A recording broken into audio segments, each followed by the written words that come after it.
Merhaba arkadaşlar, ben Oğuz. Bu videoda bir yandan böyle sahilde yürürken bir yandan burada durumlar nasıl bunlardan bahsedeceğim. Yaklaşık 6-7 ay önce geldim ben Bali'ye.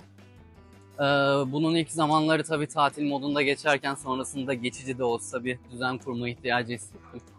Dolayısıyla gelip gezmek istiyorsanız veya uzaktan çalışıp burada bir süre takılma gibi bir düşünceniz varsa bu konuda bildiklerimi paylaşıyor olacağım. İşte genel maliyetler, mekanlardaki fiyatlar, motor kiralama, konaklama, gelmeden önce indirmeniz gereken uygulamalara kadar çok da boş yapmadan özetlemeye çalışacağım bu konuları. Videodaki bilgilerin güncelliğini koruması adına dolar üzerinden fiyatları vermeyi düşünüyorum. E, Bali'de belli başlı turistik yerler var. İşte Canggu, Seminyak, Ubud, Uluwatu gibi. Ve bu bölgelerde aşağı yukarı fiyatlar aynı olduğu için tek tek bahsetmeye gerek yok bence. Eğer Airbnb'ye bakarsanız turistik bölgelerde günlük 25-30 dolar arası konaklama imkanı bulmak mümkün. Araştırırsanız biraz daha merkezi yerlerden uzaklaştıkça 15-20 dolara kadar düşüyor bunlar. Ulaşım ucuz olduğu için makul olan seçenek de bu bence. Çünkü merkezi bir yerde kalsanız da motorsuz hareket etmek neredeyse imkansız. Fiyatlar aylık kiralamak istediğinizde 500-600 dolara kadar düşüyor. Ki bu yani turistik yerler için de geçerli. Ben ilk 2 ay Canggu bölgesindeydim. Sonrasında Canggu ve Seminyak arasında olan motorla bu bölgelere 10-15 dakika uzaklıkta olan Kerabokan bölgesindeyim şu anda. Burada eşyalı bir stüdyo için ödediğim kira aylık 275 dolar. Buna haftanın 2 gün temizlik falan da dahil. Mekanlardan kısaca bahsetmem gerekirse burada fiyatlar mekanın konumuna göre çok değişmiyor açıkçası. Biraz garip bir durum.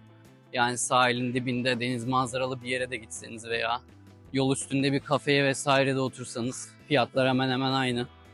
Yani bir kahveyi ortalama 2 dolara alabiliyorsunuz. Yemek yemek isterseniz 4-5 dolara çok güzel seçenekler var. Birkaç mekandan menü fotoğrafını şuraya bir yere de koyuyor olurum. Ulaşıma gelirsek yani bir hafta veya daha fazla kalmayı planlıyorsanız kesinlikle motor kiralayın. Günlük 5-6 dolardan başlıyor ve 10-15 dolara kadar çıkıyor motor kiraları. Haftalık veya aylık kiralarsanız pazarlığınıza göre bunu daha da düşürebilirsiniz. Örneğin bende bir MX motor var. Günlük 10-15 dolar civarı. Ancak aylık kiralayınca aylık 90 dolara kadar düşürdüm onu. Ulaşım için gelmeden önce Gojek ve Grab uygulamalarınız olsun. Açıklama kısmına da yazarım uygulama isimlerini. Yani 1-2 dolarlık yol için yol üstünden bike taksi çevirirseniz çok daha yüksek istiyorlar. Bu uygulamalardan aynı zamanda yemek ve market alışverişi de yapabiliyorsunuz.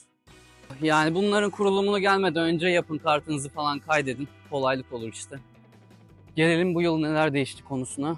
Birincisi inanılmaz bir turist kalabalığı var. Ve bununla birlikte burada yaşayan dijital göçebelerin sayısında da çok artış var. Trafik çok can sıkıcı oluyor. Çoğu kişi de araba yerine motor olduğu halde bazen trafik tıkanıyor. Motor kullanma deneyiminiz yoksa bu deneyimi kazanmak için kesinlikle doğru bir yer değil. Her yerden araç çıkıyor arkadaşlar ve trafik soldan akıyor. Bu arada bu yıl Bali'de yönetim değişti ve bununla birlikte vergi oranında biraz artma oldu. Ama tabii bu konuda bizi geçemezler. Yani fiyatlar arttı ama %3-%5 arası. Örneğin Crate Cafe var. Bayağı ünlü. Çoğu yemeği 65K'ydı.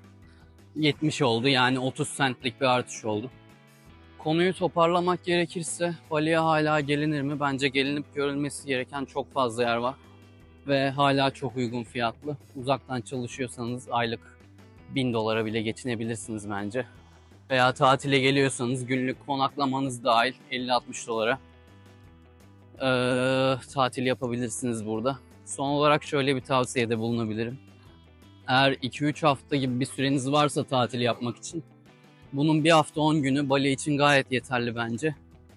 Buralara kadar gelmişken ilk haftadan sonra çevredeki ülkeleri de görmek daha mantıklı bir seçenek.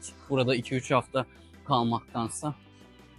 Bu videoda bahsedeceklerim bu kadardı. Bir sonraki videoda görüşmek üzere. Kendinize iyi bakın. Bye bye.